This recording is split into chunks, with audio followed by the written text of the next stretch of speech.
Student कैसे हैं आप लोग। आशा करते हैं एकदम मस्त होंगे, स्वस्थ होंगे और अपने पढ़ाई को एकदम शानदार लेवल से कर रहे होंगे। तो आज के इस वीडियो में क्लास 10 साइंस के लिए very very most important numerical करने वाले हैं। यदि आपको 2025 का एग्जाम देना है और आप चाहते हैं कि 2025 में साइंस विषय में 95 प्लस स्कोर करें तो आपके लिए वीडियो बहुत ज्यादा इंपॉर्टेंट होने वाला है, क्योंकि मैं इस वीडियो में मोस्ट वांटेड न्यूमेरिकल लेकर आ चुका हूँ जो लगातार 4 से 5 साल से पूछे जा रहे हैं। वेरी वेरी मोस्ट इंपोर्टेंट सब न्यूमेरिकल है। यदि आपने बस इन्हीं न्यूमेरिकल को सॉल्व कर लिया तो बाकी आपको कोई भी न्यूमेरिकल सॉल्व करने की आवश्यकता नहीं है।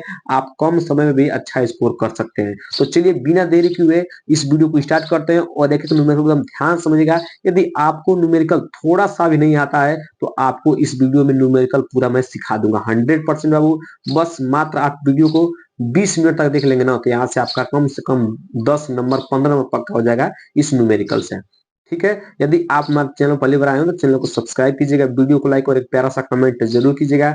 यदि आप सब्सक्राइब कर लेंगे तो आपको सभी सब्जेक्ट में 95 प्लस स्कोर दिलाने का एक चैनल वादा करता है आपसे। ठीक है, क्योंकि मैं सभी सब्जेक्ट का most wanted question already channel पर अपलोड कर दिया है। तो जाकर आप उस वीडियो को जरूर देख लीजिएगा, लेकिन सबसे पहले इस वीडियो को जरूर देखिएगा ताकि आपका साइंस में अच्छा स्कोर हो सके। तो सबसे पहला क्वेश्चन है, आपको जो डायग्राम दिया गया वेरी वेरी मोस्ट इंपोर्टेंट इस तरह का सवाल होंगे।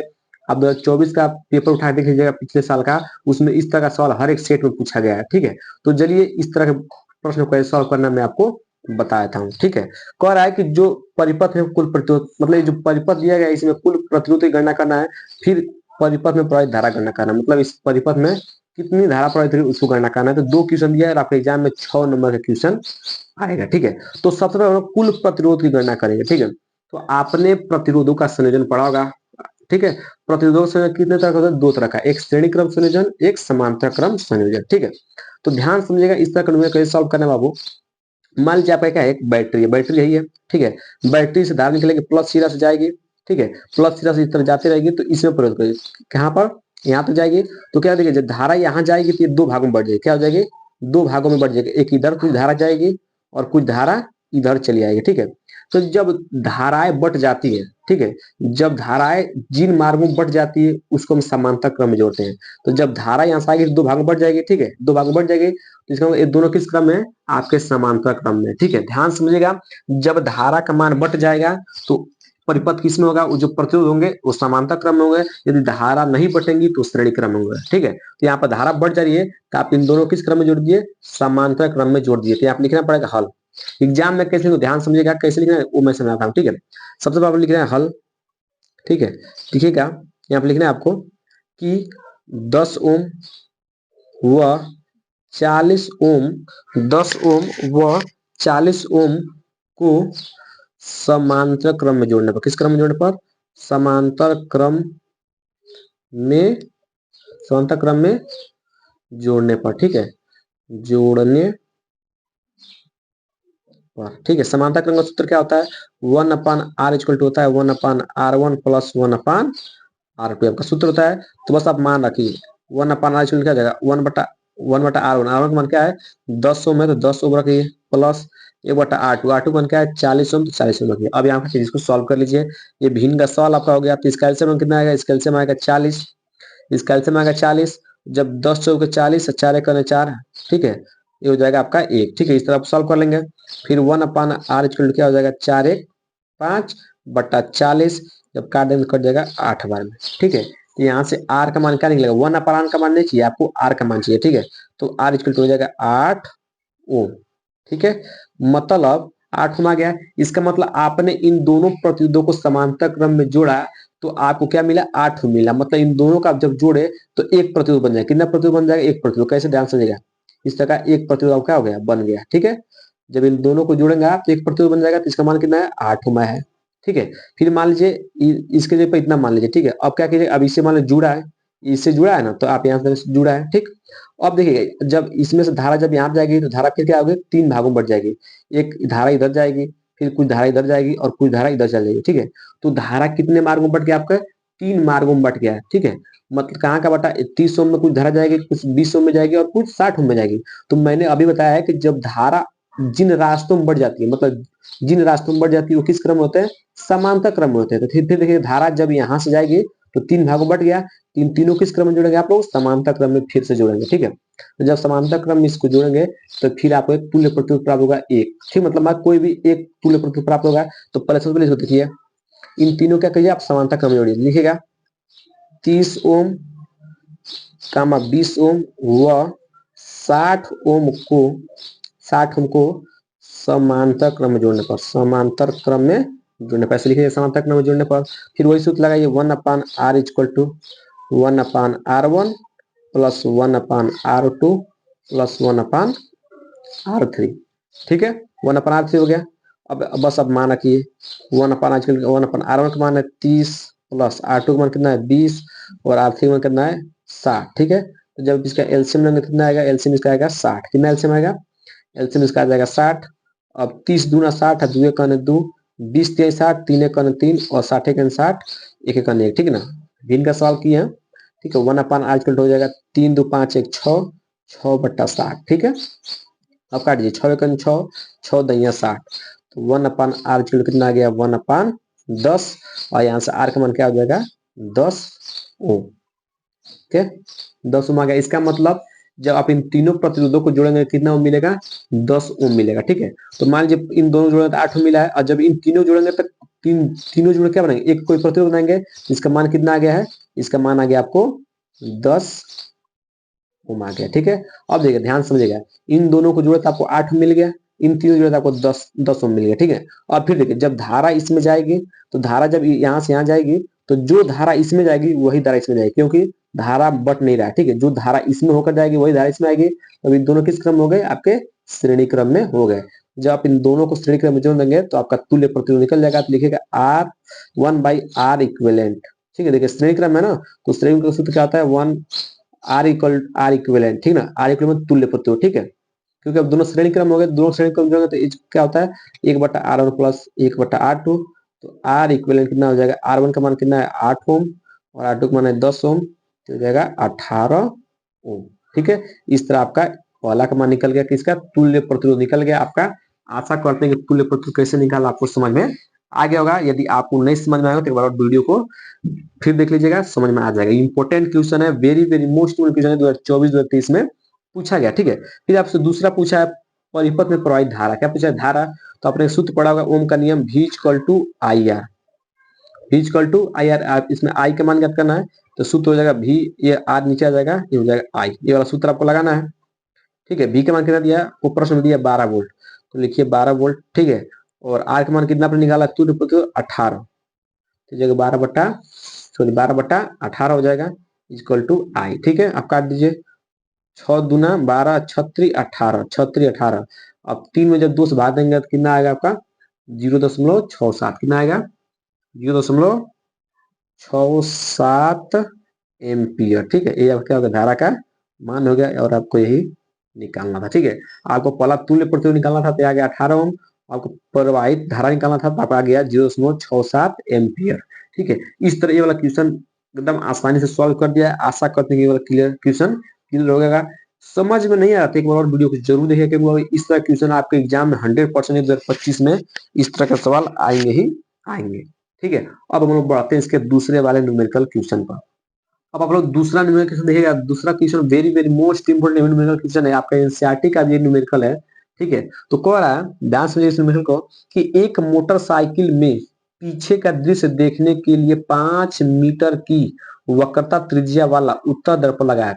जो आपके मोटरसाइकिल में जो 2 शीशा लगे होते हैं, मिरर लगे होते हैं, जिसको हम साइड मिरर भी कहते हैं, वो किसका होता है? वो उत्तल दर्पण का होता है, मतलब उत्तर दर्पण लगा होता है। ठीक है, पीछे आ रही दूसरी मोटरसाइकिल जो 5 मीटर की दूरी पर है, उसके प्रतिबिंब की स्थिति, प्रकृति व आकार ज्ञात कीजिए। मोस्ट इंपोर्टेंट 2024, 23, 2017 और 2016 में पूछा गया है। इंपॉर्टेंट क्वेश्चन है। सबसे पहले आपको क्या करना है? जो भी आपको न्यूमेरिकल सॉल्व करना है, कोई भी आपको न्यूमेरिकल सॉल्व करना है, तो सबसे पहले आपको हल लिखना है। क्या लिखना है? हल। ठीक है, फिर क्या लिखना है? आपको दिया है, आपको जो प्रश्न दिया है उसको आपको लिखना है। ठीक है, दिया है। ठीक है, क्या दिया है? आपको कह रहा है कि 5 मीटर की वक्रता त्रिज्या, मतलब वक्रता त्रिज्या किससे लिखते हैं? आर से। कितना दिया है 5 metre.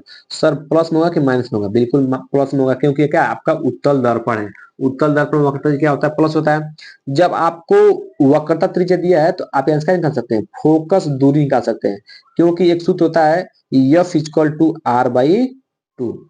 Sorry, F equal to R by two होता है ना, बिल्कुल होता है। ये आपका सूत्र होता है फोकस दूरी का और वक्रता त्रिज्या में संबंध होता है। तो एफ इक्वल टू हो जाएगा, आर का मान कितना दिया है 5, 5/2। ठीक है, ये आपका एफ का मान निकल गया। ठीक है, और कह रहा है कि पीछे आ रही दूसरी मोटरसाइकिल जो 5 मीटर दूरी पीछे थी, मतलब प्रतिबिंब की दूरी कितनी है, मतलब प्रतिबिंब कितनी दूरी पे है, सॉरी वस्तु कितनी दूरी पे है, 5 मीटर दूरी पे है। तो वस्तु वस्तु किससे लिखते हैं? यू से। और ई का मान हमेशा क्या होता है? निगेटिव होता है, तो ये हो गया -5 मीटर।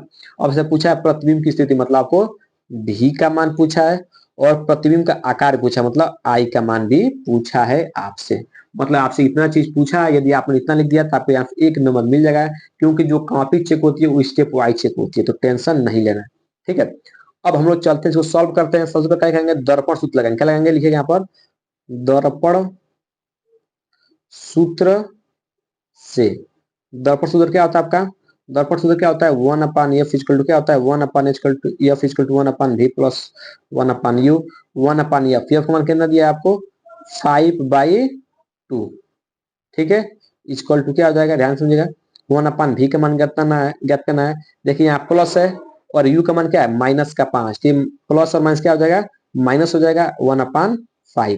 ठीक है, ये दो कहाँ है? सबसे नीचे है, तो सबसे कहाँ चल जाएगा? ऊपर चल जाएगा, तो हो जाएगा 2/5 इक्वल टू 1/v -1/5। अभी आप -1/5 किस में हो जाएगा?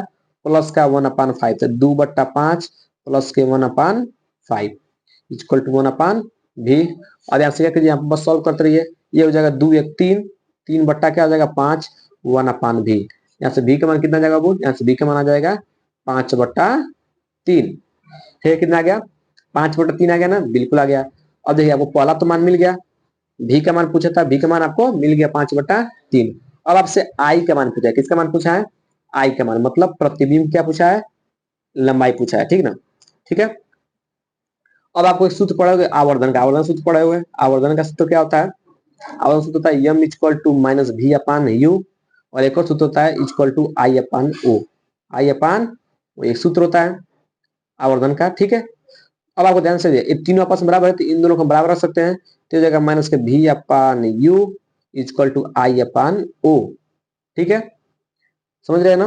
कोई दिक्कत? यहाँ तक कोई दिक्कत नहीं होना चाहिए।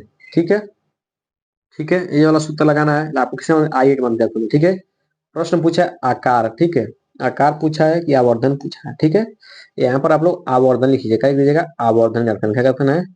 आवर्धन। ठीक है, ये वाला सूत्र होता है एम इक्वल टू -v/u, ये वाला मत लगाइए अभी। ठीक है, सूत्र लगाइए।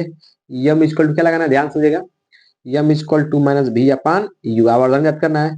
माइनस v, माइनस का माइनस, v का मान कितना निकाला आपने? 5/3। ठीक है, u का मान कितना है आपका? u का मान कितना है? -5 आपको दिया है, u का मान -5। यहाँ पर लीजिए -5, इसके हर में लगा सकते हैं। ठीक है, देखिएगा माइनस माइनस कट जाएगा और ये 5 से क्या आ जाएगा? 5 कट जाएगा। क्या बचेगा यहाँ पर? एम का मान बचेगा 1/3। ठीक है, ये अब क्या हो जाएगा? आंसर हो जाएगा। आवर्धन का मान कितना हो जाएगा? वो एम इक्वल टू 1/3। ठीक है, ये क्या होगा? आपका आंसर हो गया। ठीक है, अभी आशा करते कि क्लियर होगा। सबसे पहले आपको वक्रता त्रिज्या दिया था, उससे हमने फोकस दूरी निकाल लिया है। फिर आपको वस्तु की दूरी दी थी, तो हमने वस्तु दूरी लिख दिया। फिर आपने दर्पण सूत्र में लगाया है, यहाँ से इसका मान निकाल लिया, भी का मान निकाल लिया। फिर आपसे पूछा था आवर्धन क्या चीज है? आवर्धन सूत्र था एम इक्वल टू -v/u। ठीक है, भी का मान मैंने ऊपर निकाला था, उसको रख दिया यहाँ पर, यू का मान दिया था, उसको रख दिया। फिर मैंने सॉल्व किया तो आवर्धन का मान यहाँ से निकल गया। ठीक है, आशा करते हैं कि एकदम अच्छे से क्लियर हो गया। फिर पूछा है कि प्रकृति बताएगा कि जो प्रतिबिंब बना है ये कैसा बना है। ठीक है, तो प्रतिबिंब देखिएगा, जो प्रतिबिंब का मान आया है वो किसमें है? प्लस में आया है ना? प्लस में आया कि नहीं आया है? तो क्या प्रतिबिंब कैसा बनेगा? आभासी व सीधा बनेगा। लीजिएगा प्रतिबिंब की प्रकृति क्या होगी? आभासी, आभासी व सीधा।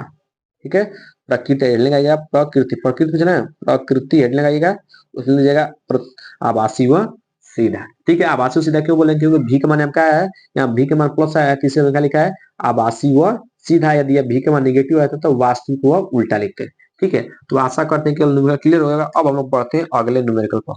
अगला न्यूमेरिकल को देखिएगा, अगला numerical very very most important numerical है, कह रहा है कि किसी वैद्युत बल्ब के तंतु से 0.5 एम्पियर वैद्युत धारा 10 मिनट तक प्रवाहित प्रवाहित वैद्युत आवेश का परिणाम ज्ञात कीजिए। ठीक ना, कह रहा है कि एक वैद्युत बल्ब के तंतु से 5 एम्पियर की वैद्युत धारा प्रवाहित हो रही है, कब तक? 10 मिनट तक प्रवाहित हो रही है। तो कह रहा है कि वैद्युत आवेश का परिमाण ज्ञात करना है।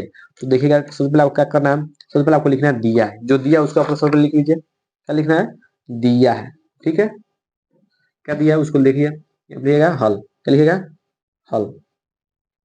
फिर लिखिएगा दिया है, दिया है। क्या दिया है आपको? एम्पियर मतलब धारा का मान दिया है। मतलब धारा का मान क्या दिया है?